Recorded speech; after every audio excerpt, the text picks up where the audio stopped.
Hello बच्चों, आप सभी का ऑनलाइन कक्षा में स्वागत, अभिनंदन।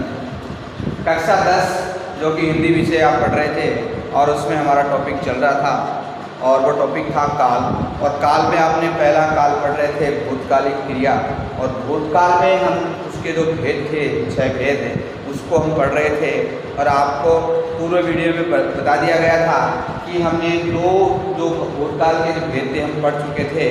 और पहला भूत आपका पहला बिंदु था सामान्य भूत और दूसरा बिंदु आसन्न भूत। अब हम पढ़ रहे हैं तीसरा भूत जो कि पूर्ण भूत। विद्यार्थियों, पूर्ण भूत की क्या परिभाषा और क्या इसकी पहचान होती है, इसके बारे में हम पढ़ेंगे। तो आप जानिए कि पूर्ण भूत से ज्ञात होता है कि कार्य बहुत पहले पूर्ण हो चुका है। कार्य क्या है? बहुत पहले ही समाप्त हो चुका होता है, कार्य पूरा हो चुका होता है। यूं इसको समझे कि ज्ञात होता है कि कार्य बहुत पहले पूर्ण हो चुका है।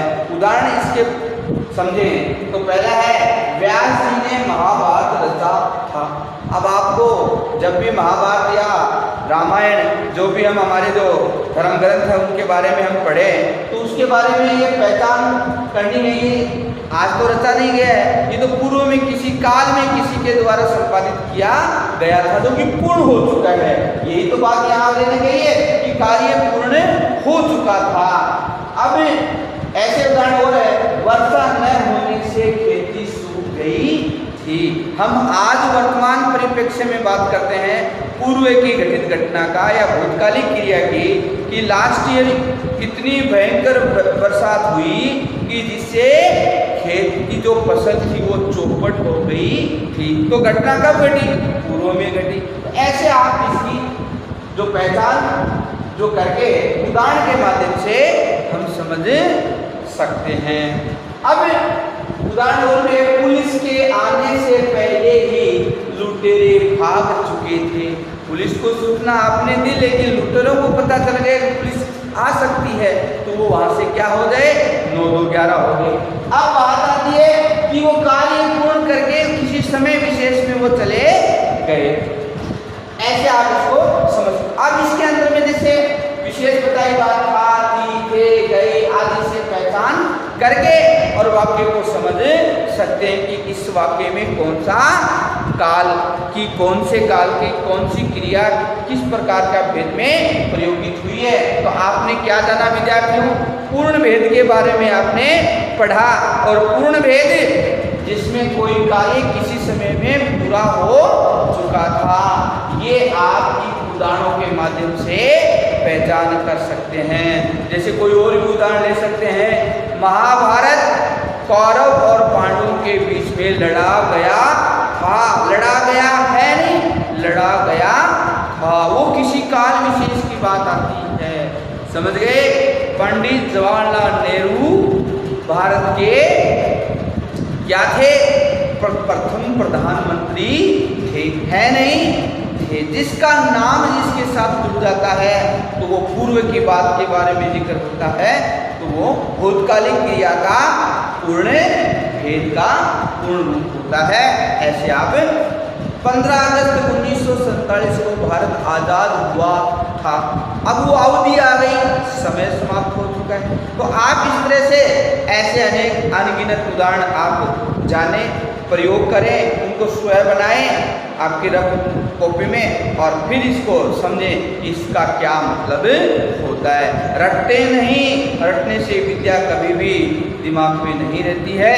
तो ये रटंत विद्या बड़े धन के सम्मान मानी जाती है। तो इसीलिए कहा है कि करत करत अभ्यास जड़मती हो तो सुजान, रसरी आवत जात है सिर पर पड़त निशान। तो ये आप रस्सी से एक सीख लें कि पत्थर जब इतना कठोर होता है उसके ऊपर रोज नित्य हमेशा आने से वह भी अपने निशान को छोड़ जाते। तो आपको नित्य रोज हमेशा इन पढ़ाई को आपको विषय वार क्या करना है?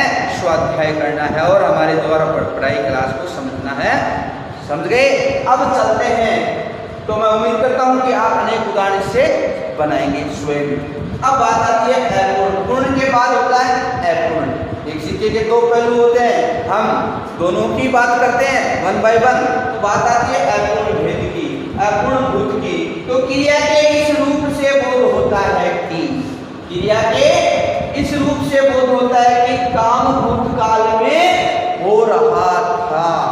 कंटिन्यूअसली लगातार। यहाँ देखिए वाक्य में मैं आर्टिकुलेट कर रहा हूँ कि हो रहा था, कोई काल में कोई क्रिया गतिशील अवधि में कार्य कर रही थी, उसे हम अपूर्ण भूत के नाम से जाना करते हैं। तो आपने जान लिया कि कोई काम भूतकाल में हो रहा था, वहां अपूर्ण भूत समझा जाएगा, माना जाएगा।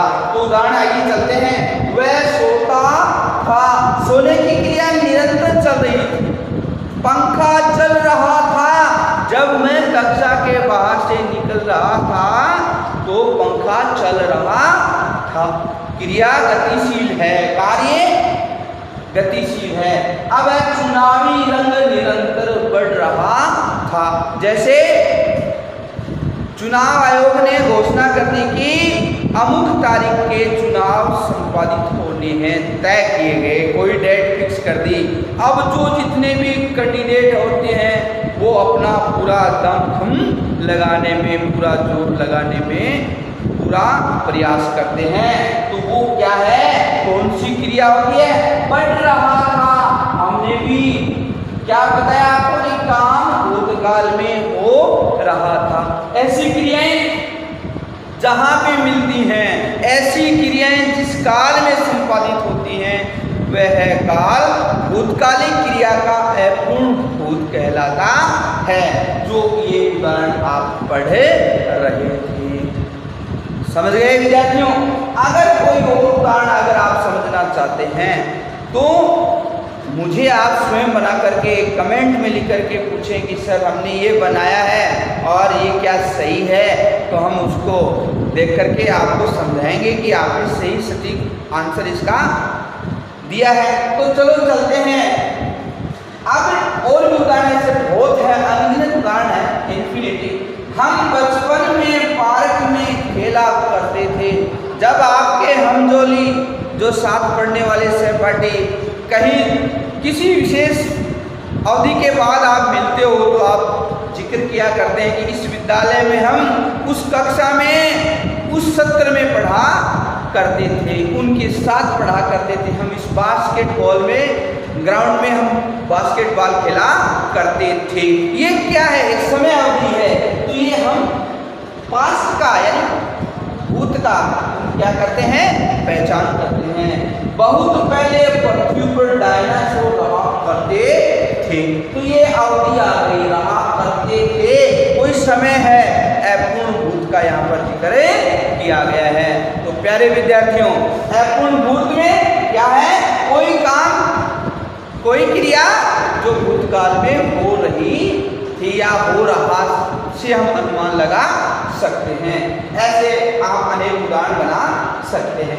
और अगला टॉपिक संदिग्ध भूत। संदिग्ध का मतलब संदेह का, जिस पे शक का दायरा हो, यानी कि जिस पर संदेह हो, शक जिसको हम यूं समझे, इसमें क्रिया के पूरा होने व न होने का निश्चित पता नहीं हो सकता या नहीं हो सका। इसमें क्रिया का पूर्ण पता नहीं चलता कि ये पूर्ण है या अपूर्ण है। नहीं, इससे क्या होता है कि मैं घर पर होता तो वह अवश्य रुकता। क्या हो गया कि वह अवश्य रुकता। कोई भी अननोन पर्सन है, यहाँ किसी व्यक्ति विशेष को संज्ञा से इंडिकेट नहीं किया गया है, यहाँ पर अननोन पर्सन है। मैं यहाँ स्वयं से लिया गया कि मेरे घर पर कोई आया है लेकिन मैं दूर हूँ, लेकिन मैं होता तो वह अवश्य वहाँ रुकता। ऐसा अनुमान संदेह के आधार पर लगाया गया। अब एक बात दूसरी ओर होती है, देखिए विद्यार्थियों,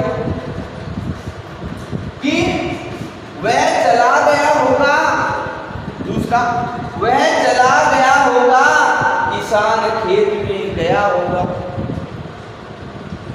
अध्यापक विद्यालय में छुट्टी होने के बाद चले गए होंगे, या विद्यालय बंद हो गया होगा। ऐसे आप अनेक उदाहरण ले सकते हैं। ये होता है हमारा संदिग्ध भूत। तो विद्यार्थियों हमें संदेह यानी कि हमें शंका होती है कि वो मिलेगा या नहीं मिलेगा। विद्यार्थी सोचता है कि मैं विद्यालय जा रहा हूँ, सभी टीचर आएंगे या नहीं आएंगे, ऐसा भी वो सोच सकता है। हो सकता है कोई एब्सेंट रह जाए। तो ये सारी चीजें आप इस प्रकार से पहचान करके और संदिग्ध भूत की आप परिकल्पना कर सकते हैं, इसको यूं समझ सकते हैं। हेतु छठा जो इसका भेद होता है, हेतु मत भूत, इसमें क्रिया को भूतकाल में पूरा होना था। ये क्रिया क्या है, किसी काल में भूतकाल में पूरी होनी थी, लेकिन शर्त पूरी न होने के कारण, कोई इसमें क्या थी, शर्त रखी हुई थी, वह पूरी नहीं होने के कारण वह कार्य वही का वही रुक जाता है, वह स्टॉप हो जाता है, वह बंद हो जाता है। अब उदाहरण तो शर्त पूरी नहीं होती है और क्रिया भूतकालिक होती है, तो वहां पर विद्यार्थियों कौन सा काल होता है, हेतु मत भूतकाल होता है।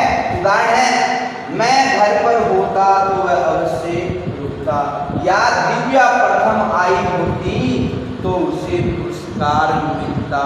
वह अच्छा काम करता है, उसको अच्छा प्रतिफल तो अवश्य ही मिलता है। किसान ने मेहनत की होती तो अच्छी फसल हुई होती, या बरसात अच्छी हुई होती, समय पे हुई होती तो अच्छी फसल हुई होती। तो ऐसे अनगिनत उदाहरण, विद्यार्थी मेहनत करते तो अच्छे परिणाम आते। ये क्या है, हेतुमत, शर्त लगी है तो शर्त पूरी होती है तो वहां पर परिणाम अलग होते हैं, और शर्त पूरी नहीं होती है तो परिणाम उसके विपरीत होते हैं। तो विद्यार्थियों हमने भूतकालिक क्रिया के बारे में उसके 6 भेद पढ़े और 6 भेदों को आपको समझाया, और आपने बड़े मनोयोग से और लगन उमंग के साथ आपने पढ़ा।